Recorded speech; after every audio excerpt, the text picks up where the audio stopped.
सुमग्नः स्मरणं त्वदीयं करोमि दुर्गे करुणालवेशि।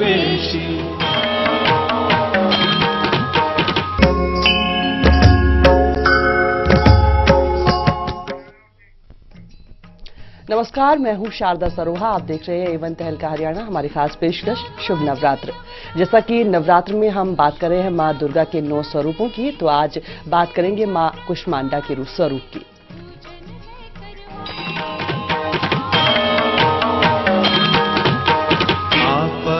सुमग्नः स्मरणं त्वदीयं करोमि दुर्गे करुणालवेशि।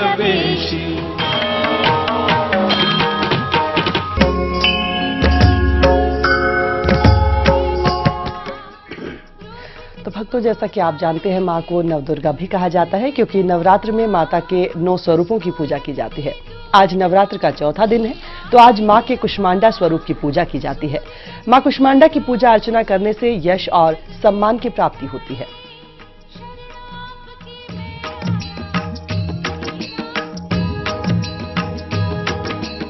नवरात्र के चौथे दिन मां भगवती दुर्गा के कुष्मांडा रूप की पूजा की जाती है। माना जाता है कि जब सृष्टि का अस्तित्व भी नहीं था, तब कुष्मांडा देवी ने ब्रह्मांड की रचना की। अपनी मंद मंद मुस्कान भर से ब्रह्मांड को बनाने के कारण इन्हें कुष्मांडा के नाम से जाना जाता है। इसीलिए ये सृष्टि की आदि स्वरूपा, आदि शक्ति भी है। देवी कुष्मांडा का रहने का स्थान सूर्य मंडल के अंदर है। वहाँ रह सकने की क्षमता और शक्ति सिर्फ इन्हीं में है। इनके शरीर की कांति और प्रभा सूर्य के समान ही अलौकिक है। माता के तेज और प्रकाश से 10 दिशाएं प्रकाशित होती हैं। ब्रह्मांड की सभी वस्तुओं और प्राणियों में मौजूद तेज मां की छाया है। मां कुष्मांडा की 8 भुजाएं हैं, इसीलिए उन्हें अष्टभुजा देवी के नाम से भी जाना जाता है। इनके 7 हाथों में कमंडल, धनुष, बाण, कमल पुष्प, अमृतपूर्ण कलश, चक्र और गदा है, और 8वें हाथ में सभी सिद्धियों और निधियों को देने वाली जपमाला है। ये सिंह पर सवार रहती हैं। इनकी भक्ति से आयु, यश, बल और आरोग्य की वृद्धि होती है। इनकी उपासना से सभी तरह के रोग दोष दूर होते हैं। धन, यश और सम्मान की वृद्धि होती है। अगर इंसान सच्चे मन से माता की पूजा करे तो मन की सारी मनोकामनाएं पूर्ण होती हैं। तो मां कुष्मांडा की पूजा अर्चना करने से मन की सारी मनोकामनाएं पूरी होती हैं। और नवरात्र और उसकी पूजा से जुड़े सवालों पर हम बात करेंगे। आप भी कोई सवाल पूछना चाहते हैं तो टीवी स्क्रीन पर चल रहे फोन नंबर पर हमें कॉल कर सकते हैं और अपना सवाल पूछ सकते हैं। पंडित प्रमोद मिश्रा जी हमारे साथ स्टूडियो में मौजूद है। पंडित जी आपके सवालों के जवाब देंगे। पंडित जी, बहुत बहुत स्वागत स्टूडियो में आपका। पंडित जी, सबसे पहला सवाल, जैसा कि हम करते हैं, मां कुष्मांडा का आज दिन है, उनके बारे में जानना चाहेंगे, उनकी कहानी क्या है? देखिए, मां कुष्मांडा जो है आदिशक्ति हैं और कुष्मा अश्य कुष्मा जी। कुष्मांडा का जो रूप है ये तीनों तापों को हरण करने वाला है और इन्होंने तीनों तापों को अपने उदर में धारण करके संसार में रचना की, ब्रह्मा जी की बहुत बड़ी इसमें सहायता की। और ये सूर्य लोक में रहते हैं देवी जी। इनका जो स्वरूप है, इनके अष्टभुजा है और सिंह पे सवार होकर ये चलती है जी। इनके हाथ में धनुष भी है। धनुष का भाव है कि दुष्टों का संहार करेंगे। चक्र है, चक्र से दुष्टों का संहार करेंगे। त्रिशूल है, पुष्प है, जिससे कि ये संसार को सुगंध प्रदान करती हैं जी। एक हाथ में इनके कलश है, जिसको हम अमृत कलश कहते हैं, जो अपने भक्तों को अभय दान अमृत प्रदान करती हैं। एक हाथ में कमंडलू है, जिसमें जल लिए हैं, जो रोग बाधा आदि का निवारण करती है। इस प्रकार से माता के रूप तो अनंत हैं, पर ये जो रूप है बड़ा ही अद्भुत रूप है और सूर्य के समान अद्भुत कांति है इनकी जी। और ये अपने भक्तों को आयु, यश, बल, कीर्ति, वैभव प्रदान करती हैं। इनकी पूजा बड़े भाव से, प्रेम से जो करता है उसे अनंत फल की प्राप्ति होती है। पंडित जी, जैसा कि आपने कहा सूर्य लोक में निवास करती है माता, जैसा कि लगभग सभी माताओं के बारे में जब हम बात करते हैं तो उनके पीछे कोई ना कोई कहानी रहती है। सूर्य लोक में जो सूर्य का ताप सहन करने की क्षमता होती है वो लगभग सभी में नहीं होती है, तो इनके पीछे क्या कुछ कहानी है? देखिए, अतुल वर्णीय तेजा है ये माता। और ये सूर्यलोक में भगवान सूर्य को रथ की रक्षा करती है जी। क्योंकि उनके रथ में एक बार क्या हुआ कि भगवान सूर्य में 16 कलाएं थी जी। तो उनकी जो धर्म पत्नी थी वो उस सूर्य के तेज को सहन नहीं कर पाती। अंत में उन्होंने क्या किया कि अपनी छाया को सूर्य की पत्नी बनाया और स्वयं अपने पिता के यहाँ चली गई जी। तो बहुत समय के पश्चात जब यम देवता थे और माता यमुना जी, जब उनको ज्ञात हुआ कि क्योंकि जब भेदभाव होने लगा उनके मातृत्व में तो भगवान सूर्य ने पता किया कि ये क्या है। जब पूर्ण ज्ञान हुआ कि ये तो उनकी छाया है और फिर वो ब्रह्मलोक को गए, उनसे पूछा, उनके पिता के घर उनसे पूछा कि ये क्या है। तब उन्होंने हाथ जोड़कर कहा कि ऐसी ऐसी बात है, मैंने तो पुत्री को यहाँ से भेज दिया है। तुरंत कुछ दिन बाद सूर्य देवता ने ध्यान करके देखा तो क्या देखते हैं कि मेरी जो पत्नी है वो घोड़ी के रूप में तपस्या कर रही है। जब सूर्य भगवान वहां गए तो उन्होंने विनम्र भाव से हाथ जोड़कर प्रार्थना की कि प्रभु मैं आपके ताप को सहन नहीं कर सकती जी। फिर उसके पश्चात उसमें भगवान सूर्य नारायण भी घोड़े के रूप में आए और बहुत समय तक तपस्या किया। फिर उनके सूर्य भगवान की 15 कलाओं को ब्रह्मा जी ने हटाया, छांटा, अलग अलग पृथ्वी को दिया, सबको अलग अलग बांट दिया। उससे पृथ्वी भी बनी और एक कला के अंतर्गत भगवान सूर्य अपनी पत्नी के साथ रहने लगे। उस समय देवी कुष्मांडा ने भगवान सूर्य के तेज को सहन किया था और कहा था कि मैं आज से सूर्यलोक में रहूंगी और तुम्हारे तेज की हरदम रक्षा करूंगी। जी। तो यही वजह है कि कहा जाता है कि माता के इस स्वरूप की जो पूजा करते हैं उन्हें अतुल्य तेज की प्राप्ति होती है और उनको यश की प्राप्ति होती है। जी पंडित जी, यहाँ पर हम खासतौर पर ये भी जानना चाहेंगे, सबसे पहला सवाल तो यही है कि जब भी नवरात्र किए जाते हैं तो पूजा की जो खास विधि होती है, कलश रखा जाता है, कुछ और विधान होते हैं, पूजा के स्थान पर जौ भी उगाए जाते हैं, उनके पीछे क्या कुछ महत्व है?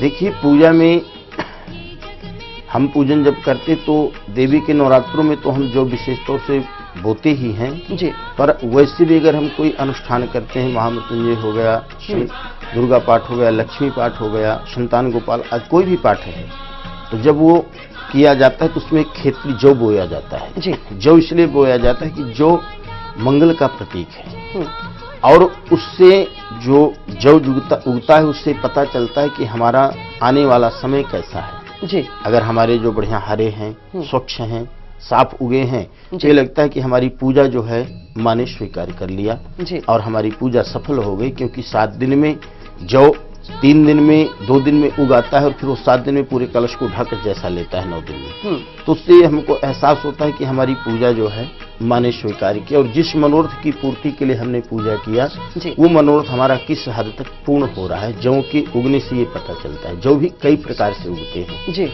कई बार आपने देखा होगा कि उनमें से जब हम खेती बीजते हैं ना तो उनमें एक कई बार सफेद जौ निकल आता है, बिल्कुल सफेद होता है। वो जो है साक्षात माँ लक्ष्मी का रूप है। मैं भक्तों को यह विशेष तौर से बताना चाहूंगा कि अगर खेतरी में कहीं ऐसा सफेद जो आ जाए उसे जिस दिन हम खेतरी उठाएं तो वैसे तो हम खेतरी में कुछ ना कुछ अंश लेकर के अपने घर में रखते हैं कि ये लक्ष्मी रूपा है, जब आगे नवरात्रि में खेतरी बीजेंगे तो इसको विसर्जन करके नई रख लेंगे। पर उनमें से अगर कभी सफेद जो आ जाए तो उसे जरूर लाल कपड़े में लपेट करके अपने जहां हम तिजोरी है, जहां पैसा आदि रखते हैं वहां रख लेना चाहिए, क्योंकि वो साक्षात लक्ष्मी का सूचक माना गया है। जी। तो लक्ष्मी का सूचक माना गया है। जिस तरीके से जो उगाए जाते हैं उसका अलग ही महत्व होता है। एक कॉलर हमारे साथ रेवाड़ी से अंकित जी है। जी अंकित जी, अपना सवाल पूछ सकते हैं। जय माता दी। जी जय माता दी। मैं आज के बारे में पंडित से पूछना चाहता हूँ। जी पूछिए।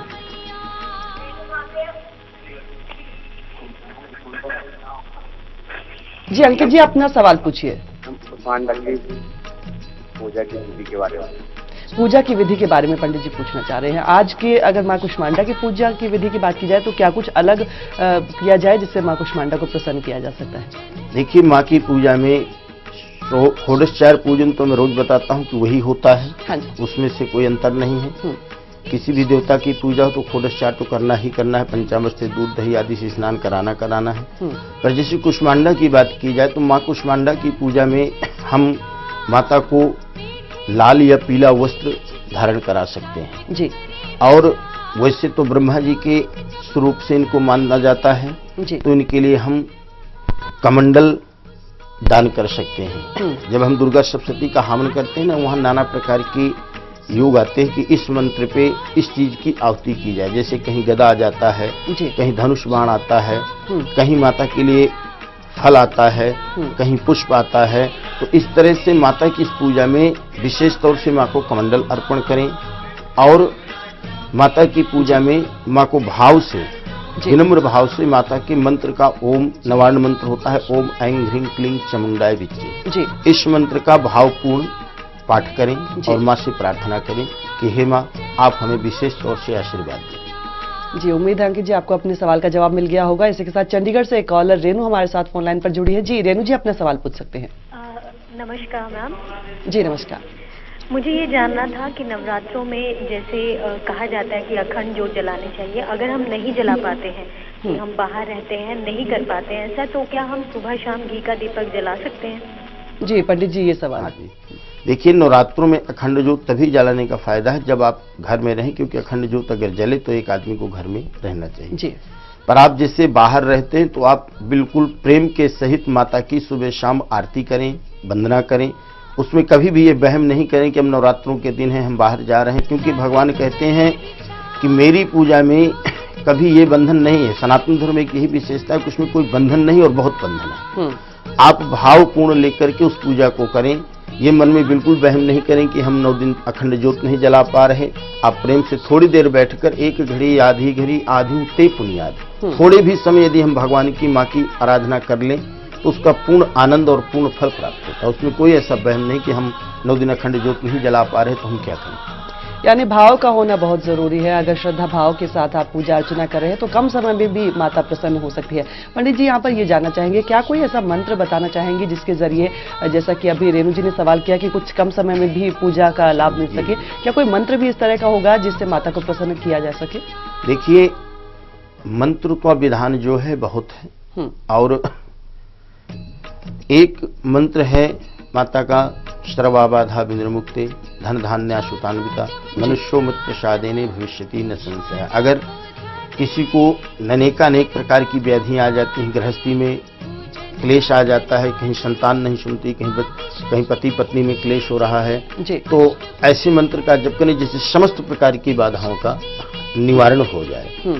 या आप अगर ऐसा मंत्र कठिन लगे तो ओम ऐं ह्रीं क्लीं चामुंडाय विच्चे नवार्ण मंत्र भी जप सकती हैं माँ का।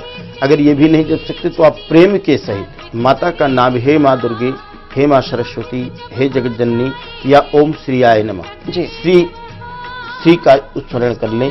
श्री में भी तीनों आ जाती हैं, जैसे ओम में, शक्ति में। तो इस प्रकार से मंत्र जाप तो अलग अलग हैं। अगर हिंदी में पढ़ सकते हैं तो दुर्गा स्तुति पढ़ सकते हैं, अगर संस्कृत में हम पढ़ते हैं तो दुर्गा सप्तशती पढ़ सकते हैं, या फिर इतना भी समय नहीं तो दुर्गा चालीसा ले लें, 5 मिनट लगता है, उसे भाव से पढ़ लें। और जितना भी हमारे पास 2 मिनट, 5 मिनट, 10 मिनट, 20 मिनट जो भी समय हो, भाव से माँ की ज्योत जला करके और बैठ करके जो भी मंत्र आपको अच्छा लग जाए, जिसमें आपकी आस्था जुड़ जाए, उसी को मंत्र को जप कर सकते हो बैठ के। जी, तो गुड़गांव से एक और कॉलर पिंकी हमारे साथ जुड़े हैं। जी पिंकी जी, अपने सवाल पूछ सकते हैं। पंडित जी नमस्कार। नमस्कार जी। पंडित जी, मैं पूछना था, आपने अभी थोड़ी देर पहले बताया था तिजोरी में रखने के लिए, क्या रखने में सुन नहीं पाई। देखिए, जो आप खेतरी बीजते हैं ना, उनमें से जब हम जौ बीजते हैं तो एक तो हरे जो हरदम आते हैं, उनमें से कई बार हम देखते हैं कि सफेद जौ आ जाता है खेतरी के अंदर, बिल्कुल नीचे से ऊपर तक वो सफेद होता है। अगर ऐसा जो आ जाए तो ये मानो कि वो साक्षात माँ लक्ष्मी का प्रतीक है और इसका मतलब है कि माँ लक्ष्मी आप पर कृपा कर रही हैं।